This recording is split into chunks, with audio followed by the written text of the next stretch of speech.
जय श्री कृष्णा। सभी का स्वागत है। आज हमारा डे है 199 एंड अमेजिंग अमेजिंग। सबको बधाई।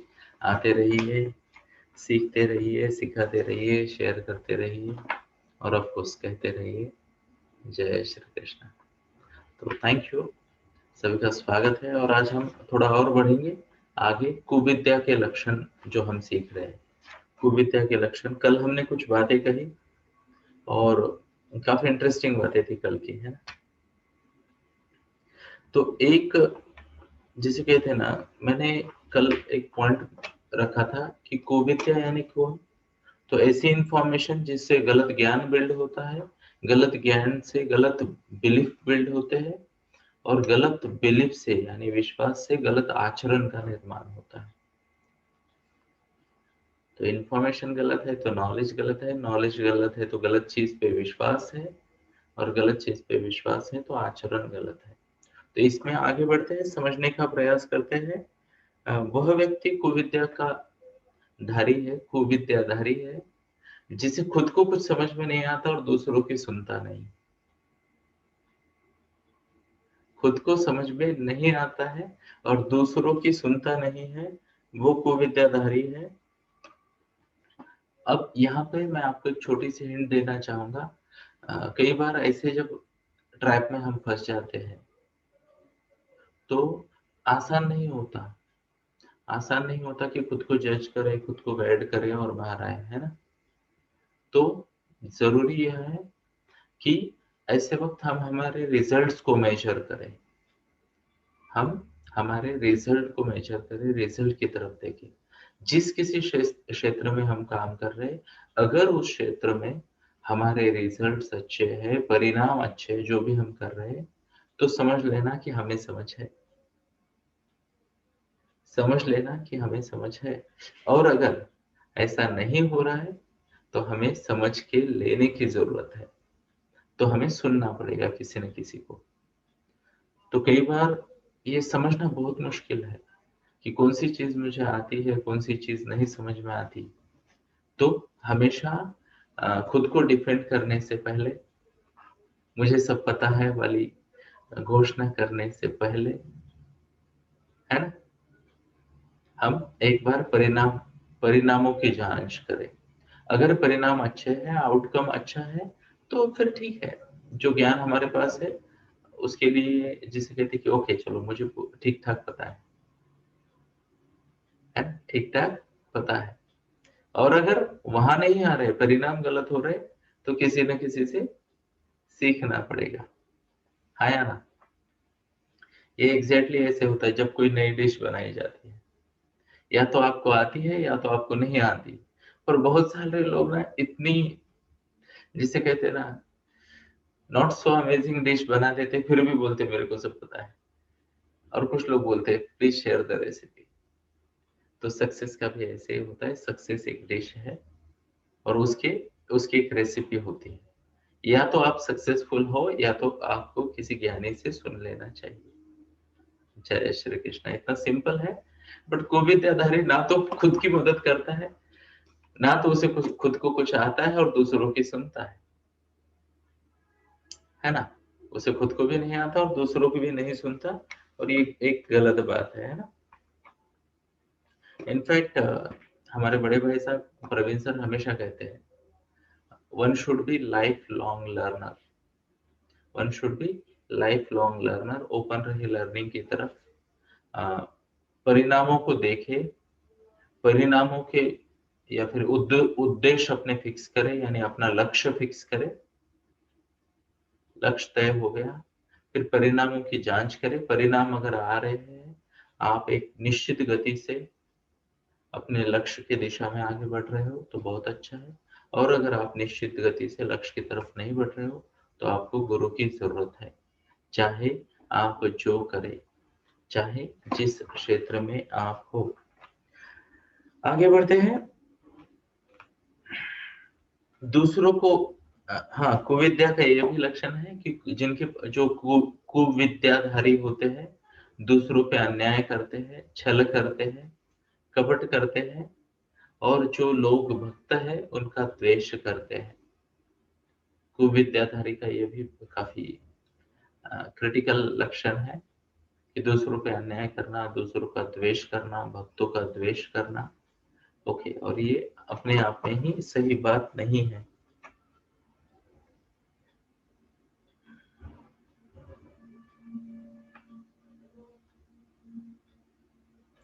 कुविद्याधारी का एक और लक्षण कि धर्म क्या है अधर्म क्या है इसकी पहचान किए बिना, धर्म क्या है अधर्म क्या है इसकी पहचान किए बिना केवल एंजॉयमेंट के लिए अपने कार्य करता रहता है। अब जब ये बातें आती है ना तो अब हमें लगता है बहुत बड़ी बात हो रही है, धर्म की बात हो रही है ना। तो धर्म क्या है इसके लिए ना भगवत गीता में एक बहुत बढ़िया श्लोक है, धर्म क्या है। ओके, और मुझे वो श्लोक पसंद भी है, धर्म क्या है बताने वाला श्लोक।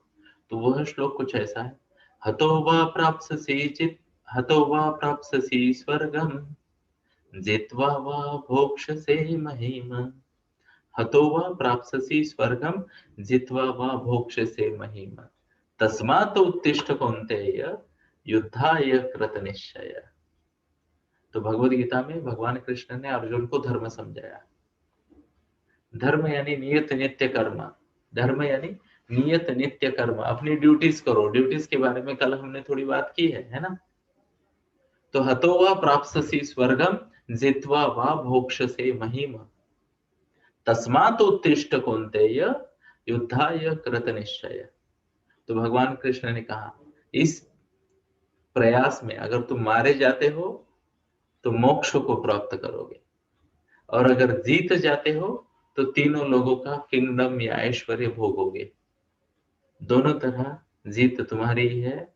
तो हे अतएव हे अर्जुन तस्मात् उत्तिष्ठ कौन्तेय, अतएव हे कुंती पुत्र उठो और युद्ध करो।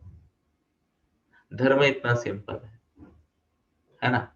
सुबह सुबह उठना है, अपना रोल देखना है, मैं कौन हूँ, 10th स्टैंडर्ड का स्टूडेंट हूँ, प्रीलिम चल रही है, चलो स्टडी करो। मैं कौन हूँ, एक गृहिणी हूँ, तो चलो छोटे बच्चों को बड़े बच्चों को टिफिन बनाते हैं, है ना, उनकी तरफ ध्यान देते हैं। मैं कौन हूँ, अगर मान लो मैं जैसे कहते हैं भगवत गीता का प्रवचनकार हूँ तो मुझे भगवत गीता सुनानी है, या फाइव क्लब में थोड़ा सा प्रवचन देना है। उठो, मैं कौन हूँ खुद को पूछो, और मैं जो हूँ उसकी ड्यूटीज क्या है देखो, वो तुम्हारा धर्म है ना। स्टूडेंट है और ज्ञान ग्रहण नहीं कर रहा है और कौशल्य में वृद्धि नहीं कर रहा है, खुद के स्किल एंड नॉलेज, सिंपल भाषा में ज्ञान ग्रहण कौशल्य वृद्धि, लोग डर के भाग जाएंगे, है ना। हमारी भाषा काफी जैसे कहते हैं समृद्ध है, पर बहुत सारे लोग उससे समझ नहीं पाते आजकल। तो अगर आप नॉलेज और स्किल बिल्ड नहीं कर रहे तो आप अधर्म कर रहे हो। स्टूडेंट की ड्यूटी नॉलेज और स्किल ग्रहण करना। इसी तरह सबकी ड्यूटियां है, और ड्यूटियां मैं नहीं सुनाऊंगा, दास बोध में सबकी ड्यूटियां आने ही वाली है आगे चल, है ना। तो उसमें ज्यादा बात नहीं करते, आगे बढ़ते। बट जो धर्म का पालन नहीं करता है, अधर्म में जो रत रहता है, वह भी कुलक्षण कुविद्या लक्षण है। आगे बढ़ते हैं, मर्यादा न जानना कुविद्या का लक्षण है। जय श्री कृष्णा। मर्यादाओं के प्रति सजग न होना कुविद्या का लक्षण है ना। आसान होता है किसी भी चीज को, किसी भी कार्य को शुरू करना आसान होता है, रुकना कहाँ है, मेरी मर्यादाएं कहाँ है, ये समझना बहुत जरूरी है। और मर्यादाएं समझने में बड़े बड़े ज्ञानी गलती कर देते हैं, बड़े बड़े ज्ञानी गलती कर देते हैं। मर्यादा का उल्लंघन हो गया, काम खत्म। हमने देखी थी एक लक्ष्मण रेखा थी, मर्यादा थी, उसका उल्लंघन हो गया, और रामायण का एक लंका कांड नाम का एक नया चैप्टर जुड़ गया, मर्यादाओं का उल्लंघन, है ना। तो मर्यादाओं के प्रति सजग रहना बहुत जरूरी है। और अगर आपको लग रहा है आपकी मर्यादाओं से खेल रहे हो, कभी कभी हो जाता है, कभी कभी करना भी पड़ता है, अगर वो धर्म के लिए है, सामने वाले के भले के लिए है, तो नम्रता पूर्वक स्वीकार करके उसके साथ आगे बढ़ना है ना। शायद आपने नोट किया होगा, ये गुरुजी से सीखा मैंने। अगर मुझे मेरे मन में शंका है कि मैं मर्यादा का उल्लंघन कर रहा हूँ या वो लाइन के साथ छेड़ रहा हूँ, मान लो भारत पाकिस्तान बाउंड्री के साथ मैं थोड़ा फ्लर्ट कर रहा हूँ, अगर ऐसा मुझे लगता है तो मैं क्या करता हूँ, पहले तो हाथ जोड़ता हूँ, माफी मांगता हूँ, फिर बोलता हूँ, और फिर वापस फटाक से मेरी मर्यादा में आ जाता हूँ, मेरी बाउंड्री में, है ना। तो कभी कभी ऐसा करना अगर पड़े आपको, या फिर आप श्योर नहीं हो कि आप आपकी मर्यादा में हो या नहीं हो, है ना, तब आपको ये तरीका बहुत अच्छा है। एग्जाम्पल के तौर पे, मैं तो बहुत ज्यादा ना टीनेजर्स के साथ काम करता हूँ। कितने लोगों को पता है कि मैं टीनेजर्स के साथ ज्यादा काम करता हूँ। अब ध्यान से सुन लेना, टीनेजर के पास ना एक जबरदस्त गिफ्ट होता है, नेचुरल गिफ्ट। टीनेजर को लगता है मैं बहुत भारी हूं और पूरी दुनिया मुझे ही देख रही है। जरा बोल दिया, बोले आपने मेरे को सबके सामने ये कर दिया, वो कर दिया, ऐसा शब्द वैसा शब्द, हर्ट हो गए, मैटर क्लोज्ड। जरा बोल दिया, बोले मुझे ज्ञान दे रहा है ना। तो यहाँ पे मैं क्या करता हूँ, मैं आपको बताऊंगा। यहाँ पे मैं बात को ना एकदम सिंपल रखता हूँ। भगवद गीता अध्याय 18 श्लोक 63, 63। क्या? भगवद गीता अध्याय 18 श्लोक 63। ओके। और ये बहुत अच्छा श्लोक है। इति ते ज्ञानम अख्यातम गुह्यात गुह्यतरम मया विमर्शेत तत शेषेन यथेच्छसि तथा करो। जय श्री कृष्ण। तो मेरा ये फंडा है टीनेजर्स को गाइड करने का। मैं उनको बताता हूँ, जैसे कृष्ण ने कहा वैसे मैं भी तुमको कहता हूँ। इस तरह मैंने ये गुह्यतम ज्ञान, एकदम जबरदस्त और गोपनीय ज्ञान तुम्हें दिया है। अब तुम इस पे विचार करो, विचार विमर्श करो, सोचो, चिंतन करो, और फिर चाहे जो करो। तो टीनेज कोचिंग कोचिंग का ये सबसे बड़ा रोल है कि किसी भी हाल में आप टीनेजर को ऑर्डर नहीं दोगे ये कर वो कर। तो मैं तो यही कहता हूँ, बेटा ये मैंने तुमको बताया, अगर तुम्हें अच्छा लगा, ठीक लगा, तुम्हें लग रहा है इसमें तुम्हारी भलाई है तो करो। मन ही मन मुझे ये पता होता है, या तो प्यार से आज सुन लेगा, या फिर कल परसों जब दुनिया थप्पड़ मारेगी, अनुभवों की मार पड़ेगी, तब अपने आप याद आएगा और उस वक्त करेंगे। तो देर आए दुरुस्त आए पर सुनाना मेरा काम है ना। तो ये बात भी होती है। तो मर्यादाओं के प्रति सजग रहना है, मर्यादाओं के प्रति सजग रहना है। मर्यादाओं के प्रति वही व्यक्ति सजग नहीं होता जो कुविद्याधारी है, गलत इंफॉर्मेशन, गलत नॉलेज, गलत बिलीफ, गलत आदतें पाल रखा है। आगे बढ़ते हैं। ज्यादा डरने वाला और जिसे कहते हैं ना डर कर भागने वाला भी कुविद्या का लक्षणधारी है। ज्यादा डरने वाला मतलब क्या? इंग्लिश में कहावत है, the only limits we have, the only limits we have are the one who are enforced, who are self enforced। तो ज्यादातर मनुष्य है ना, खुद ही अपने आप को लिमिट करते हैं, रोकते हैं, मुझसे ये नहीं होगा, ये मुझसे ठीक नहीं होगा, लोग हंसेंगे, ये क्या करे होगा, वो क्या होगा। मुझे उम्मीद है आप मेरी बात को रिलेट कर पा रहे हो। तो कृपया इस बात को समझे, इस बात के प्रति सजग रहे। अगर आपको बार बार मन में शंका आती है कि डर लगता है, मुझे करना चाहिए, नहीं करना चाहिए, ओके, लोग क्या कहेंगे, क्या मैं कर पाऊंगा, अगर बार बार ही आपके मन में शंका आ रही है, तो मेरी आप सबसे विनती है कि आपको विद्या के लक्षणों से ग्रसित हो, इस बात को स्वीकार करें। फिर इंफॉर्मेशन चेक करें, नॉलेज चेक करें, बिलीफ चेक करें और उसको क्रॉस चेक करें। ध्यान से सुनना, ज्यादातर चीजें ना इंसान ठीक ठाक तरीके से कर पाता है, डरने वाली बात नहीं, शेम वाली बात नहीं, है ना। और प्रयास करना है। जब भगवान अभी अभी मैंने जो श्लोक कहा ना, फिर से एक बार उसका रेफरेंस लेते हैं। भगवान ने अर्जुन को ये नहीं कहा कि तू युद्ध कर, मैं है ना, बोले धीरे से पीछे से, मैं हूं ना, तू युद्ध कर, बाकी मैं देख लूंगा, ऐसा नहीं।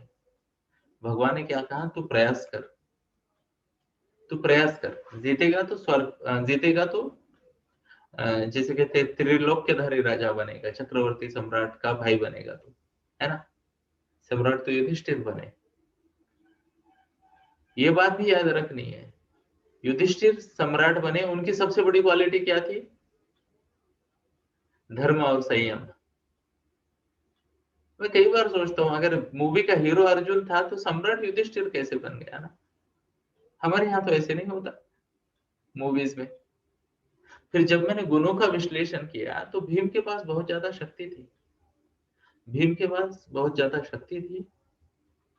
फिर जिसे कहते हैं कि अर्जुन के पास युद्ध कला थी, फोकस था, महान योद्धा था। नकुल बहुत ज्ञानी था, सहदेव जिसे कहते हैं सहयोग करने वाला, सपोर्ट करने वाला था। फिर चक्रवर्ती सम्राट युधिष्ठिर क्यों बने, तो ध्यान से सुनना, ये संयोग की बात नहीं है, प्लीज नोट करें। ये जो कैरेक्टर्स इस तरीके से लिखे गए हैं ना, ये संयोग की बात नहीं है। सबसे बड़ा, सबसे बड़ा जो सद्गुण है वह है संयम और धर्म का पालन। और जिसने ये कर लिया वो अपने जीवन के साम्राज्य का सम्राट है। जिसने ये कर लिया वह अपने जीवन के साम्राज्य का सम्राट है। तो आगे बढ़ते हैं और इसको थोड़ा सा समझते हैं। डर के आगे जीत है ना, ये एक ऐड है जो सच्ची है। बहुत सारी ऐड में तो बहुत सारे डुप्लीकेट चीजें बताई जाती है। अब प्लीज नोट करें, वो ऐड देख के कोई हेलीकॉप्टर वेलीकॉप्टर से जंप ना करे, है ना। पर जीवन का ये रूल है, डर के आगे जीत है, क्योंकि जब आप प्रयास करोगे तब आप धीरे धीरे उन चीजों को अच्छा कर पाओगे।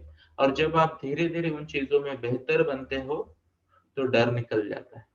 और मैं बार बार ये बताता हूँ, डेवलपमेंटल जो साइकोलॉजी है हमारी, और डेवलपमेंटल साइंस जो है इंसान का, वो यही बताता है कि इंसान को हर चीज शुरुआत में ना हंसने लायक ही करता है। इंसान पहला कदम चलता है, हंसने लायक होता है, इतना लड़खड़ाता है कि यार उससे तो क्या कहते हैं, बाकी कोई और चीज अच्छे से बैलेंस करे, है ना। किसी ने पहली चाय बनाई हो, मुझे आज भी याद है पहली बार जब मार्केट से मैंने सब्जी लाई थी ना, मार्केट से पहली बार जब मैं 7वीं कक्षा में था, और मम्मा को लगा कि मैं सब्जी लाने के लायक हो गया, उन्होंने मुझे भेजा पैसे देके मार्केट में, सब्जी लाई। मम्मा ने देखी, बोले बेटा इधर आ, ये ले सब्जी। मैंने बोला मैं क्यों लूं, आप ले लो। तो बोले नहीं, तो हाथ में पकड़। बोला ठीक है। अब हाथ थोड़ा ऊंचा कर, मैंने बोला ठीक है। लेफ्ट की तरफ घुमा, तो मैंने घुमा दिया। बोले छोड़ दे, तो मुझसे छोड़ना नहीं हुआ, क्योंकि मेरा हाथ उस वक्त इतना लंबा था कि मेरे हाथ की सब्जी कंपाउंड के बाहर जा रही थी। तो बोले सब्जी लेके आ, तो मैंने बोला इतने इतने बैंगन ला, इतने आलू ला, इतने टमाटर ला। मैं गया, इतने दे दो, उसने जो दिए मैं लेके आ गया। है ना। उसके बाद अगली बार मम्मा ने फिर भेजा। ध्यान से सुना, इंसान सीखता कैसे। अगली बार मम्मा ने फिर भेजा। अब मैं मार्केट में गया, मुझे हर टमाटर एक जैसा लग रहा है, और मेरे मन में डर कि इस बार भी फिर से कपूर फेंक दिया जाएगा टमाटर को। तो मुझे आज भी याद है, मैं नाम लेके बोलूंगा, हमारे पड़ोस की आंटी थी, बोरा आंटी। चंदन मेरा दोस्त, उनकी मम्मा मुझे दिख गई मार्केट में। मैं बोला यार कुछ करे ना करे, इनको तो समझ में आता होगा। धीरे से मैं गया, उनको बोला हाँ, नमस्कार काकू, कैसे आहात आपण, है ना। तो इसे हिंदी में क्या कहेंगे, कि मैंने उनको कहा नमस्ते आंटी, कैसे हो आप। तो बोले बेटा क्या कर रहे हो। तो मैंने कहा टमाटर लेने आए हूं, और अच्छे टमाटर मिल नहीं रहे। तो उन्होंने बोला वो जो है ना वहां पे ले ले, वहां बहुत अच्छे हैं। मैं बोला चलो, वहां गए, ले लिया। फिर उनको बोला आप क्या लेने का प्लान कर रही हो, है ना। तो वो जो ले रही थी कॉपी पेस्ट सब उठा लिया। मेरी मम्मा परेशान, उसे लिए मैं कंपाउंड के पास खड़ा। मम्मा ने देखा, वो परेशान, बोले इसका जजमेंट इतना कैसे सुधर गया एक हफ्ते में, है ना। तो उन्होंने पूछा कि ये किसने शॉपिंग की है। तो मैंने बोला बोरा काकू ने। बोले ये क्या है? मैंने बोला कुछ नहीं, दिमाग नहीं लगाया, कॉपी कर ली, ज्ञानी की, एक ज्ञानी की कॉपी कर ली। उसने बोला बढ़िया है, इससे सीखो जीवन में कुछ। और तब से आज तक 79 कोचेस है मेरे, 79 कोचेस है मेरे। जिस किसी चीज में स्ट्रगल करता हूँ तुरंत एक बढ़िया सा गुरु देखता हूँ। टोनी रॉबिन्स तक पहुंच गए हम, रॉबर्ट ट्रेवल तक पहुंच गए, टी हार्वे तक पहुंच गए, और दिन रात शरणागत होते भगवत गीता हाथ में लिए बैठते हैं। उस दिन जीवन का सबसे बड़ा सबक सीखा। अगर कोई चीज नहीं आती आपको और कोई दूसरा अच्छे से करता है, कॉपी मार लो, कोई ईगो नहीं रखना। और फिर 3-4 हफ्ते बाद और एक आंटी जी का नाम लूंगा, हीरापुरकर काकू, हमारी गली में और एक थी, तो उन्होंने, और बोरा काकू, उन्होंने मुझे समझाया कि ये टमाटर कैसे चूज करते हैं, बैंगन को कहाँ देखना है, कहाँ पे वो उसको कीटक होते हैं वगैरह। और आज मैं ठीक ठाक ये काम कर लेता हूँ, है ना। तो प्लीज नोट करें, please please please please note करें। अगर आपको कोई चीज जम नहीं रही, सिंपल पढ़ना, ऐसे व्यक्ति के पास जो जो अच्छा कर रहा है। या तो भगवत गीता में लिखा है अध्याय 3 में कि तुम्हें प्रामाणिक गुरु के पास जाना चाहिए, उनकी शरण लेनी चाहिए, उनकी सेवा करनी चाहिए, और वो तुम्हें दिव्य ज्ञान, यानी अध्याय 4 में लिखा है, वो तुम्हें दिव्य ज्ञान देंगे, है ना। प्रामाणिक गुरु के पास जाओ, उनकी सेवा करो। और अगर ऐसा नहीं कर पा रहे हो तो आजकल ना बहुत सारे गुरु है, यूट्यूब पे, गूगल पे, इधर उधर हर जगह। देखो कोई अच्छा कर रहा है, उसकी कॉपी करो, काम खत्म, है ना। ईगो नहीं रखना है, और डर के भागना तो बिल्कुल नहीं। मुझे मेरे बहुत सारे किस्से याद है। पहली बार पोहा किया था, मम्मा इतनी खुश हो गई, बोले बेटा पूरा तू ही खा ले। मैंने कहा मम्मा तुम कितनी दयालु हो। तो आपको याद समझ में आया होगा कि मैंने क्या बनाया था, कैसे बनाया था, है ना। वो येलो दिखे इसलिए मैंने इतनी हल्दी डाल दी, है ना। तो वो पूरा ऐसे चमक रहा था, सोने के जैसे पोहे चमक रहे थे उस वक्त। तो वक्त वक्त की बात है, बट आज मैं एक बेहतर जिसे कहते हैं ना कि पोहे बना सकता हूँ। ओके, मैंने सीखा। और क्या कहते हैं, वो जमाना तो इतना आसान नहीं था, तो जब हॉस्टल गए तो खुद का खुद बनाना पड़ता था, और पसंद आए ना आए खाना पड़ता था। तो अपने आप नमक और चटनी का जजमेंट बन जाता है ना। जय श्री कृष्ण। तो यहाँ पे सीखना क्या है हमें? कुविद्या का लक्षण है डर, डर। और सुविद्या का लक्षण क्या है? सुविद्या जब आती है डर भाग जाता है, आत्मविश्वास बढ़ जाता है। और सुविद्या मतलब क्या? सही इंफॉर्मेशन। सही इंफॉर्मेशन कहाँ मिलेगी? सही गुरु के पास। तो प्रामाणिक गुरु की खोज जीवन भर करनी है, हर चीज में। और यहाँ पे मैं एक एनएलपी का प्रिंसिपल आपको सिखाना चाहूंगा। एनएलपी का प्रिंसिपल प्लीज नोट करें। Whatever one person can do, other can learn to do. Principle है, लिख ले। Whatever one person can do, other can learn to do. तो इसका मतलब क्या हुआ? अब प्लीज नोट करें, निसर्ग के नियमों का पालन करना चाहिए, रूल्स ने। तो अगर मान लो कोई 8 साल का बच्चा है और कोई 80 साल का व्यक्ति है, वो अगर बोले तू जो कर सकता है मैं कर सकता हूँ, नहीं। छोटे बच्चे की हड्डियां जरा ज्यादा फ्लेक्सिबल होती है, उसकी क्षमताएं अलग होती है ना। कंपेरेबल होना चाहिए। अगर मान लो 10वीं का एक स्टूडेंट है, बहुत अच्छे मार्क ले रहा है, दूसरा स्ट्रगल कर रहा है, तो जो स्ट्रगल कर रहा है वो सीख सकता है ना। निसर्ग के नियमों का पालन करके आप ये रूल यूज कर सकते हो। अगर कोई भी इंसान एक चीज कर सकता है, सीख सकता है, अच्छे से कर सकता है, तो दूसरा इंसान भी मेहनत करके, प्रैक्टिस करके वह सीख सकता है। क्या मैं क्लियरली एक्सप्लेन कर पा रहा हूँ? Thank you. जय श्री कृष्ण। आगे बढ़ते हैं।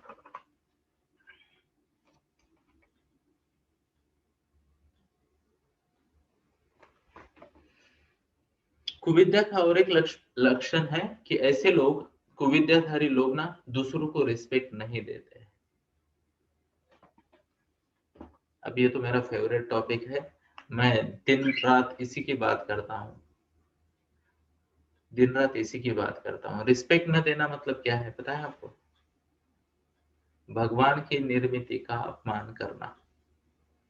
अगर रिस्पेक्ट नहीं दे रहे हो तो you are insulting creation of almighty God. भगवान के क्रिएशन का इंसल्ट करना। अब ध्यान से सुनिए, जब हम देखते हैं ना कि हमारी बॉडी की इतनी सारी सिस्टम्स है ना, एकदम परफेक्ट चलते रहती है, दिल अपना धड़क रहा है बचपन से लेके आज तक, है ना, ठक ठक ठक ठक, तो बॉडी को एनर्जी जा रही है, ब्लड सप्लाई हो रहा है, एनर्जी का सप्लाई हो रहा है। हमारे बाल अपनी अपनी गति से बढ़ते रहते हैं, नाखून अपनी गति से बढ़ते रहते हैं, कुछ भी खाना खा लो उसका कन्वर्जन एनर्जी में हो जाता है ना। इतनी बढ़िया सिस्टम है हमारे शरीर की, निसर्ग की। अब ध्यान से सुनिए, यहाँ कई बार हमारे पुणे की मनपा जो है, म्युनिसिपल कॉर्पोरेशन, परेशान हो जाते हैं पानी सप्लाई करने में। भगवान सारी दुनिया को बराबर 4-4 महीना का वो जो बारिश का सीजन होता है पानी सप्लाई कर देते, है ना। जंगल को पानी सप्लाई अपने आप हो जाता है, नदियों को, पहाड़ों को पानी सप्लाई अपने आप हो जाता है, और सही तरीके से हो जाता है। फिर बाद में बारिश हो ना हो, वो पूरा साल जी सकते हैं ना। तो भगवान का कोई भी क्रिएशन गलत नहीं हो सकता दोस्तों। और निंदा करने वाला, द्वेष करने वाला, रिस्पेक्ट न देने वाला व्यक्ति भगवान के क्रिएशन को डिसरिस्पेक्ट कर रहा है। और यहाँ एक शब्द है जिसे ध्यान से सुने, लिटरली रोज सुनाता हूँ इस शब्द को मैं, वह है एक्सेप्टेंस। वह है एक्सेप्टेंस। मैं तो हमेशा सोचता हूँ, अब आप देखिए ना, महाभारत को देखिए, जरा देखते हैं, थोड़ा सा स्टडी करने का प्रयास करते हैं। अब शब्दों के लिए माफी मांगकर, बट एग्जाम्पल है तो मैं बताता हूँ, अलग अलग टाइप के नमूने हैं महाभारत में, है ना। यहाँ एक बहुत बड़ा क्षत्रिय वीर है जो शपथ ले चुका कि मैं शादी नहीं करूंगा, ब्रह्मचर्य का पालन करूंगा। दूसरी जगह एक ब्रह्मचारी है, वेद वेद व्यास, जिन्हें देवर्षि भी कहा जाता है, देवतुल्य वेद व्यास। उन्होंने माता की क्या कहते हैं, इच्छा का मान रखने के लिए कुरुवंश को आगे बढ़ाया, है ना। राजा है, अंधा है, ध्यान से सुनना, राजा है, अंधा है, अकल से भी अंधा, आंखों से भी अंधा। विदुर है, इतना ज्ञानी है, बट राजा का गुलाम है। ज्ञान पूरा है, नीति पूरी आती है, पर राजा के आगे जा नहीं सकता। द्रोणाचार्य, एक किस्सा है महाभारत का, और मुझे विचलित कर देता है कभी कभी, मैं समझ नहीं पाता उस किस्से को, कि गुरु द्रोण ने क्या किया पता है? पांडवों को विद्या सिखाई, धनुर्विद्या सिखाई, और फिर दुर्योधन और उनके भाइयों को सिखाई। तो दुर्योधन को बोला, जा मेरे लिए द्रुपद को पकड़ के ला, है ना। तो दुर्योधन सेना लेके गया, द्रुपद से युद्ध किया, हार गया, वापस आ गया, गुरु जी क्षमा करे, मैं हार गया। फिर पांडवों को बोला, क्या तुम लेके जा सकते हो, है ना। तो युधिष्ठिर राजा का पुत्र नहीं था, राजा उस वक्त ये थे धृतराष्ट्र। तो दुर्योधन सेना लेके जा पाया था, पर ये लेके नहीं जा सकते थे, और ये वैयक्तिक लड़ाई थी, इसके लिए राज्य की सेना यूज नहीं करनी थी उन्होंने। तो 5 भाई गए, द्रुपद पे आक्रमण किया, हराया, पकड़ के लेके आ गए। बराबर है, यहां तक सब स्टोरी ठीक है। अब अगर द्रोणाचार्य एक छोटे से बच्चे को धनुर्धारी अर्जुन बना सकते हैं, जो द्रुपद की पूरी सेना को हरा सकता है, तो मुझे ये समझ में नहीं आता पूरा जीवन फिर द्रोणाचार्य ने द्रुपद को सहा क्यों?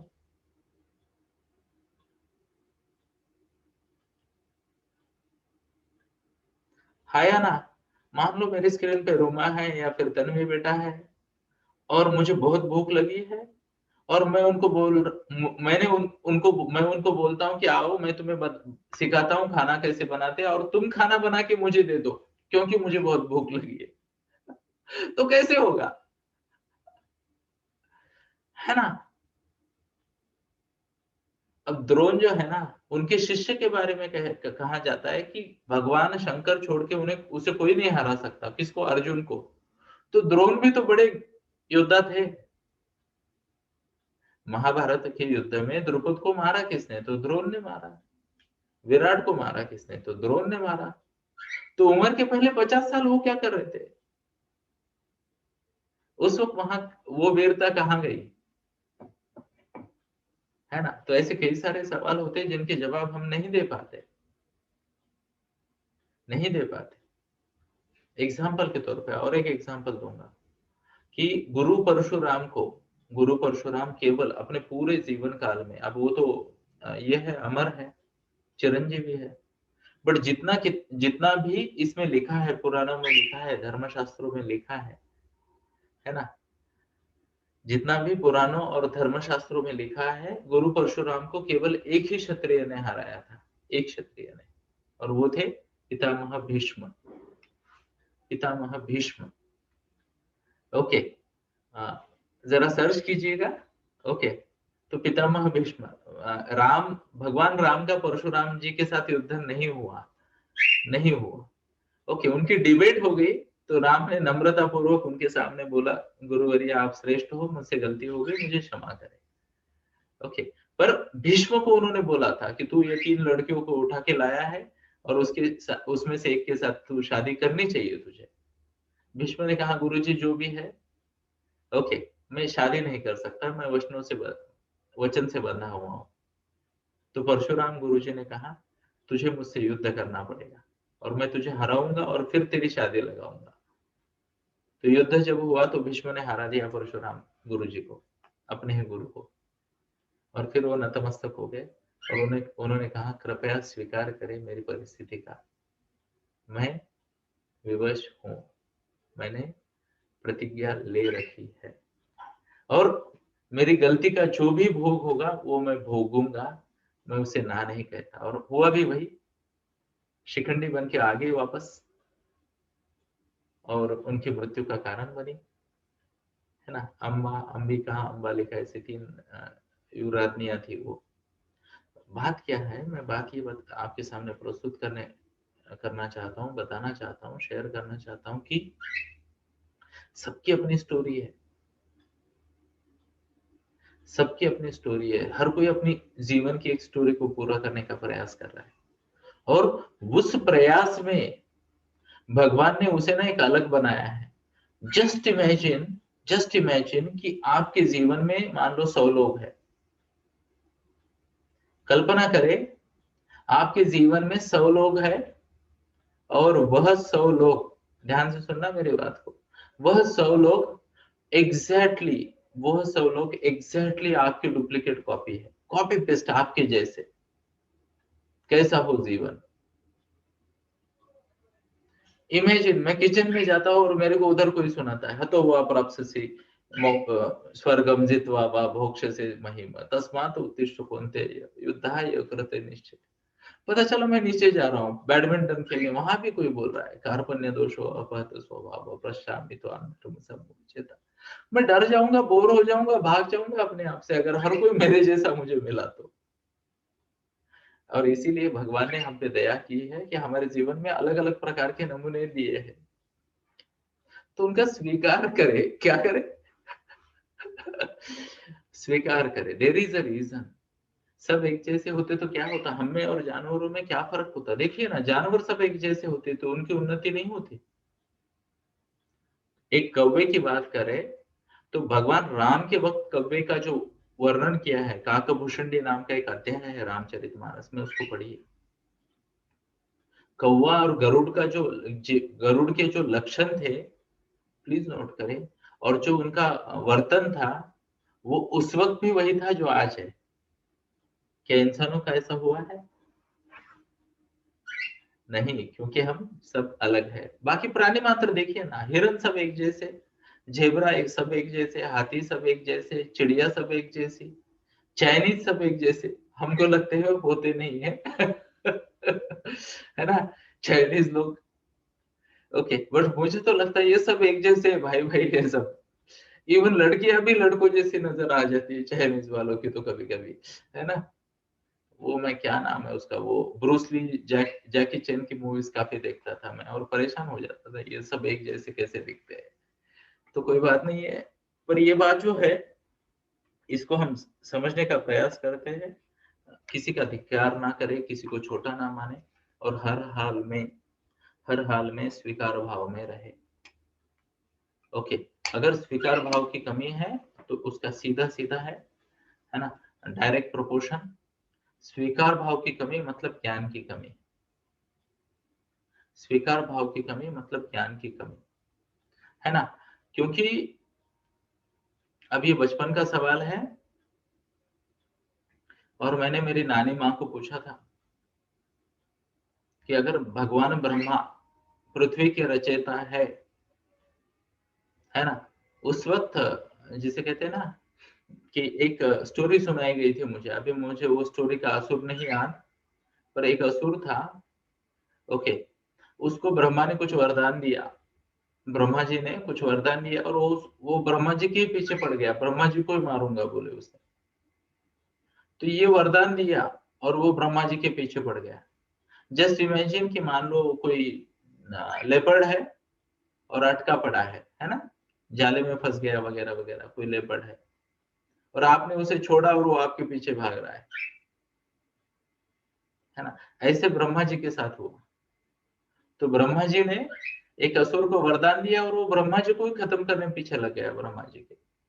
तो ब्रह्मा जी भागते भागते भगवान विष्णु के पास गए और उनको बोला, त्राही माम, कृपया रक्षा करो, कृपया रक्षा करो, है ना। तो मैंने मेरी नानी को बोला, ब्रह्मा जी अगर सबके निर्माता है तो इनका निर्माण क्यों करते हैं। अब इतना लंबा चौड़ा रामायण सुनाते थे हमें बचपन में। अब ये मेरा सौभाग्य रहा, बचपन में मैंने रामायण महाभारत ये बहुत ज्यादा सुना, भागवत भी बहुत ज्यादा सुना, है ना। घर में मैं थोड़ा सा आध्यात्मिक बैकग्राउंड है मेरे।